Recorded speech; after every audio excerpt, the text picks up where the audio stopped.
Hi, this is Elizabeth Clare Brewington with Discover Brightside, and we have discovered something very special to you. We have Lisa Graham, all the way from Alberta, Canada. And for those of you who may not know this, but they are the leading city or town or area that produces honey and bees. So I will just pose it to her. Why is Alberta the number one for bees and honey and beekeepers like yourself? Well, we have a fantastic climate here for bees, and we are the biggest honey producer in Canada, producing, depends on the year, usually around 45% of the country's honey, a lot of which goes to exports. Now, Lisa is very talented. She's got an engineering background and will put the video on her product development process, which has taken her a couple of years to come to this point, which is very exciting.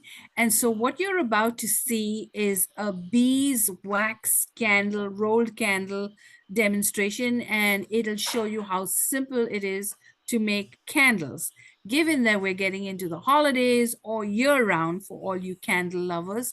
She also has a brand new book. So, Lisa, please show us your book and tell us what we can expect from the book. All right, so this is the book, The Art of Beeswax, A Guide to Candle Crafting.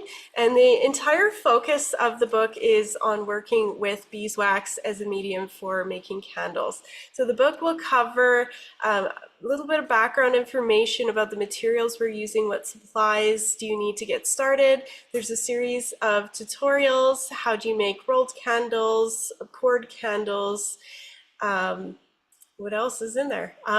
Yes. Uh, Lots of other information, great information yeah, about just candle flip the making. book and show us some of the pages. Yeah. Sure. Yeah, I can just tell you what's in there. Yeah. Yeah, so we have, I it love is the a very beautiful book. animation. Yeah. We'll get it open. There we go. So yeah, a little bit of background about beeswax. A lot of the pictures in here are pictures I have taken myself over the years. We get into some of the supplies.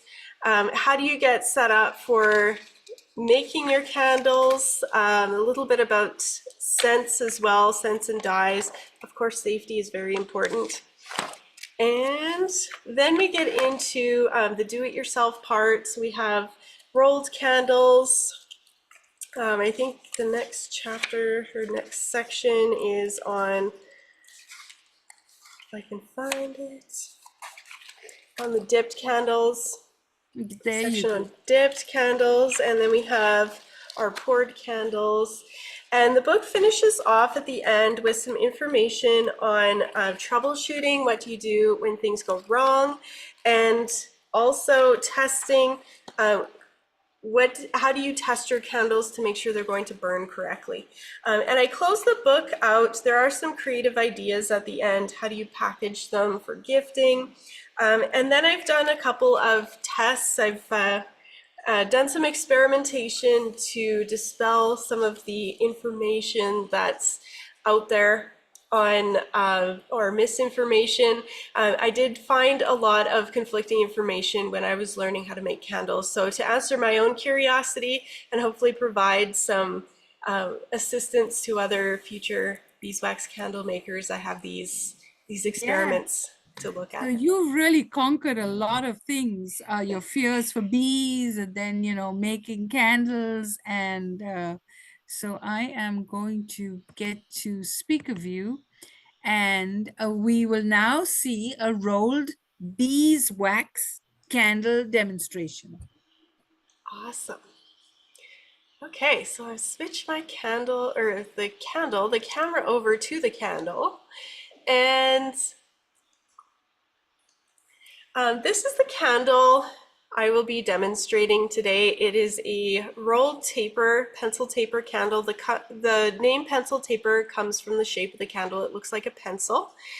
And it's very easy to get started with the rolled candles. The supplies are very simple, starting with a cutting board, a ruler, scissors, something to cut the wax with. I use an X-Acto knife, some wick, And I like to use a heat gun. You can also use a hair dryer as well. It just takes a little bit longer to take the bloom off of your sheet. So the sheet I have here, if you look very closely at it, there are some kind of matte colors, and then there's other sections of the sheet that are a little bit darker. This is a natural phenomenon that happens with beeswax. It's called bloom. That's how you know you have a quality beeswax candle, is if it blooms. So we'll start by taking off the bloom with the heat gun. It takes a little bit of time to get the heat gun warmed up. Once it's warm, it goes very quickly. Some colors of wax, you can, it's more noticeable to see the bloom being taken off. This sheet doesn't have a lot of bloom, so there's not a huge color difference.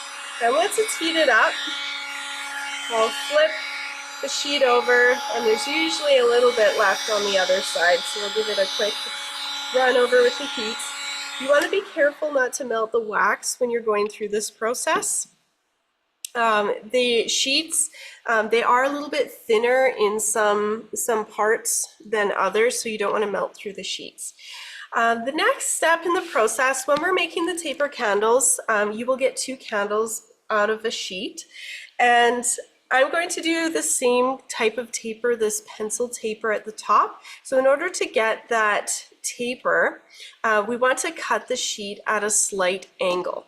So I'm going to measure from one corner in about 8.5 inches, and I will mark that with the X-Acto knife. And then I will move the ruler from one corner to the opposite corner. So we'll move the ruler to the opposite corner, measuring out the 8.5 inches, marking that spot, and we're done.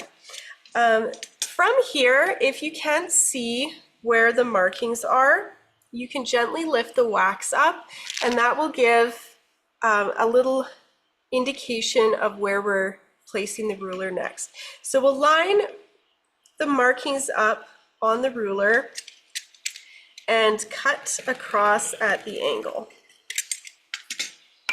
And what I like to do from here is to place the pieces on top of each other, making sure they are approximately the same size, so we have some even tapers, especially if you're giving them as gifts or if you're picky about being the same size. So these ones look like they're pretty close. The one on the bottom is slightly bigger. We'll bring it closer to the camera.